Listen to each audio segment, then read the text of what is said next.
नमस्कार दोस्तों, मेरा नाम है अतुल श्रीवास्तव और स्वागत है आपका नेक्सस जीएस में। यूपी पीसीएस मेंस की सीरीज़ चल रही है। आज जो क्लास है क्लास नंबर 2 है। तो हम लोग डिस्कस कर रहे हैं जीएस 4 के बारे में, जिसको सामान्य शब्दावली में, जो कि पॉपुलर नेम है एथिक्स के नाम से फेमस है।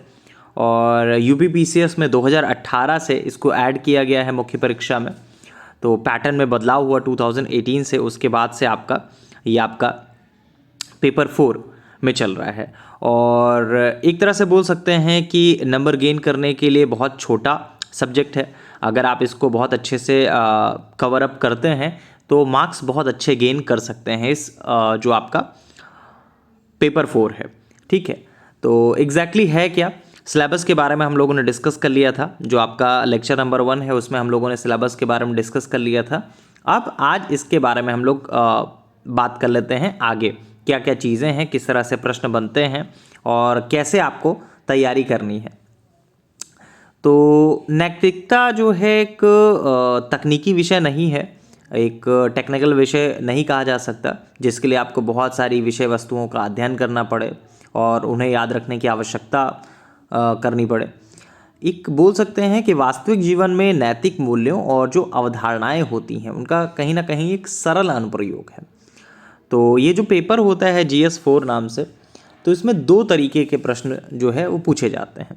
एक तो विषय से संबंधित और दूसरा जो होता है वो केस स्टडी, मतलब जो मामले संबंधी होते हैं उनसे रिलेटेड।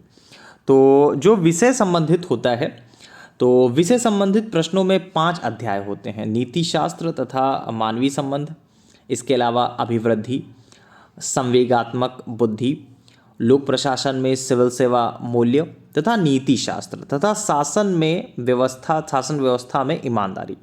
तो इनसे संबंधित प्रश्नों को हल करने के लिए किसी विशेषज्ञता की ज़रूरत नहीं होती है। ये विषय के निर्धारित पाठ्यक्रम के अनुसार इसका अध्ययन कर सकते हैं आप लोग बहुत आसानी से।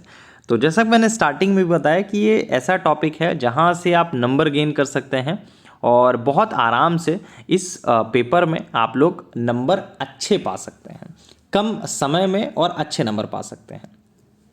तो एक ऐसा विषय है जहां कम अध्ययन करके ज़्यादा अंक प्राप्त किया जा सकता है और इस प्रश्न पत्र में अध्ययन से ज़्यादा समझ विकसित करने की ज़रूरत होती है। तो हम 2 प्रश्नों के माध्यम से इसे देखते हैं एग्जैक्टली है क्या।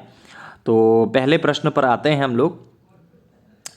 क्वेश्चन नंबर 1 जो है उसके बारे में बात करें। मानव सुख की आकांक्षा करते हैं। तो मानव जो है सुख की आकांक्षा करते हैं, सभी मानव सुख की आकांक्षा करते हैं। क्या आप सहमत हैं? आपके लिए सुख का क्या मतलब होता है? उदाहरण प्रस्तुत करते हुए स्पष्ट कीजिए। तो इसके बारे में अगर हम लोग बात करें तो सभी जो मानव है वो सुख की आकांक्षा करते हैं, ऑब्वियस सी बात है। धन, स्वास्थ्य, पद, प्रशंसा की कामना सभी करते हैं।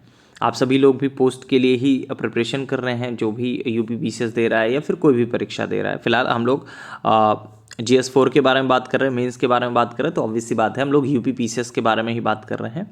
जो व्यक्ति आप में से डिप्टी कलेक्टर या फिर डिप्टी एसपी बनना चाहता है उनके लिए बात कर रहे हैं। तो सभी मानव जो है सुख की आकांक्षा करते हैं।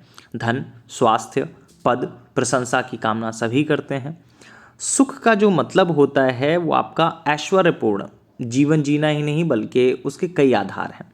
किसी की मदद करने से किसी को सुख प्राप्त होता है, किसी को हैप्पीनेस मिलती है, तो कोई अपने स्वस्थ जीवन को भी अपना सुख मानता है। तो हैप्पीनेस का सबका अपना अपना एक तरीका है, सबका अपना अपना एक बोल सकते हैं कि लाइफ जीने का एक तरीका है। तो कोई भी अपने बोल सकते हैं कि कोई भी अपने स्वस्थ जीवन को ही सुख मानता है। तो ये आकांक्षा बुरी नहीं है, किंतु यह तभी संभव है जब आपका सुख की प्राप्ति जो है, सुख प्राप्ति की जो भावना है उसका कहीं ना कहीं व्यतिक्रमण ना हो।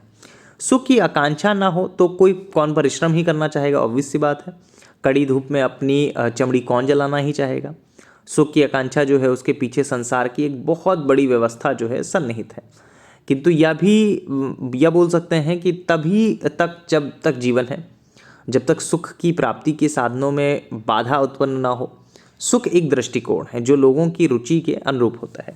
तो कुल मिलाकर कहा जा सकता है कि प्रत्येक मनुष्य का जो हैप्पीनेस का तरीका है या फिर खुश होने का तरीका है वो अलग अलग तरीका होता है। कोई किसी की हेल्प करके खुश रहता है, कोई अपने आप में खुश रहता है, कोई डांस करता है तो खुश रहता है, कोई पढ़ाई कर रहा है तो खुश कर रह रहा है, और कोई बहुत सारे आप में से ऐसे लोग हैं जो डिप्टी कलेक्टर बन के, एसडीएम बन के और डीवाईएसपी बन के, डीपीआरओ बन के बहुत हेल्प करेंगे, लोगों की काम में करेंगे। अपने नेक्सस जीएस से ही कुछ लोग हैं जो सेलेक्ट हुए हैं, जैसे संभव जैन साहब हैं, नायब तहसीलदार के पद पर चयनित हैं और लगातार जो बोल सकते हैं कि लोगों के बीच में रहना, एक बहुत अच्छे प्रशासक के तौर पर स्टार्ट किया है इन्होंने अपना करियर, और लगातार लोगों की हेल्प करना, लोगों के बीच में जाना, उनकी समस्याओं को सुनना, ये सारे के सारे काम जो है वो संभव जैन जी द्वारा किया जा रहा है और वर्तमान में नायब तहसीलदार के पद पर चयनित हैं 2019 बैच में संभव जैन साहब, और नेक्सस जीएस से ही लगातार इन्होंने पढ़ाई की है और उसके बाद फाइनली सिलेक्टेड हैं। चलिए, तो नेक्स्ट क्वेश्चन पे आ जाते हैं हम लोग। कमज़ोर कभी माफ़ नहीं कर सकते, क्षमाशीलता तो ताकतवर का ही सहज गुण है। क्षमा इसमें गलत लिखा हुआ है एक्चुअली, जो लिखते हैं इस चीज़ को कभी कभी उनसे एरर हो जाती है, तो इसमें आप वर्डिंग्स ना ध्यान दें, जो मैं बोल रहा हूँ उसको आप समझने की कोशिश करें। तो प्रश्न 2 है, दूसरा क्वेश्चन है, कमज़ोर कभी माफ़ नहीं कर सकते, क्षमाशीलता तो ताकतवर का ही सहज गुण है। इसका मतलब क्या हो? इसका अर्थ है कि माफ़ करने वाला जो व्यक्ति होगा अपने मन से शक्तिशाली होता है, और माफ़ ना करने वाला जो होता है वो कहीं ना कहीं बुजदिल होता है। ज़िंदगी में कभी ना कभी हम सभी से गलतियां होती हैं, और उनका जो एहसास है उसे होने पर हम माफ़ी चाहते भी हैं, लेकिन किसी और की गलती को माफ़ कर पाना आसान नहीं होता, क्योंकि उससे जुड़ी तकलीफ़ें आपको ऐसा करने से रोकती हैं। माफ़ करना बहुत कठिन लगता है। माफ़ करने से जीवन में बेहतर बदलाव लाए जा सकते हैं या ला सकते हैं, अपने बोझिल मन को हल्का कर सकते हैं, सुकून से सो सकते हैं। यहाँ कमज़ोर और ताकतवर का जो अर्थ है वो शारीरिक नहीं होता बल्कि मानसिक होता है। तो कमज़ोर कभी माफ़ नहीं कर सकते, क्षमाशीलता तो ताकतवर का ही सहज गुण है। जैसा कि मैंने बताया कि ये ऐसा विषय है जहाँ कम अध्ययन करके ज़्यादा से ज़्यादा अंक प्राप्त किया जा सकता है, और इस प्रश्न पत्र में अध्ययन से ज़्यादा कहीं ना कहीं समझ विकसित करने की ज़रूरत होती है। तो मैंने बोला था कि हम 2 प्रश्नों के माध्यम से इसे देख सकते हैं, तो ये दोनों प्रश्न थे जिसके माध्यम से हम लोगों ने देखा है।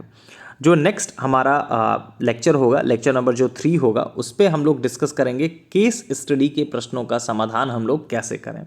वो भी एक बहुत बड़ा कार्य है कि केस स्टडी के प्रश्नों को हम लोग कैसे देखेंगे। तो एथिक्स के पेपर में हम लोगों ने आज लेक्चर नंबर 2 कंप्लीट कर लिया है। धीरे धीरे हम लोग आगे बढ़ेंगे।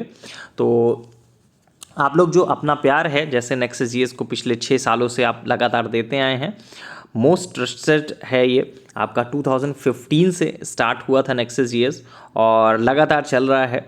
अब 2022 से स्टार्ट हो चुका है। 2022 लगातार पिछले 7 सालों से लगातार चल रहा है। तो कुल मिलाकर कहा जा सकता है कि आप लोगों का प्यार है और आप लोगों का भरोसा है, जिसकी वजह से लगातार नेक्सस जीएस आगे की तरफ बढ़ रहा है। यूट्यूब पे बहुत ज़्यादा वर्क नहीं हो पाया था नेक्सस की तरफ से, लेकिन अब कोशिश रहेगी कि यूट्यूब पर भी लगातार और फेसबुक की तरह यूट्यूब पर भी लगातार नेक्सस जीएस का जो कारवां है वो आगे बढ़े, और जो एथिक्स का पोर्शन है उसको इसी तरह से आगे बढ़ाया जाए, जिससे कि आपका जो मेंस का प्रश्न पत्र है उसमें आपके मार्क्स अच्छे आ सकें। चलिए, और अगर आपको हमारी क्लासेस करनी है तो हमारा जो व्हाट्सअप नंबर है 7080540001, इसके अलावा दूसरा जो व्हाट्सअप नंबर है 6390540001, ये नेक्सस जीएस के दोनों ऑफिशियल नंबर हैं। आप इन नंबरों पे क्लास की डिटेल्स प्राप्त कर सकते हैं। वैसे जो रनिंग बैच होगा उसकी डिटेल्स इसी वीडियो के डिस्क्रिप्शन बॉक्स में आपको मिल जाएगी। Thank you so much.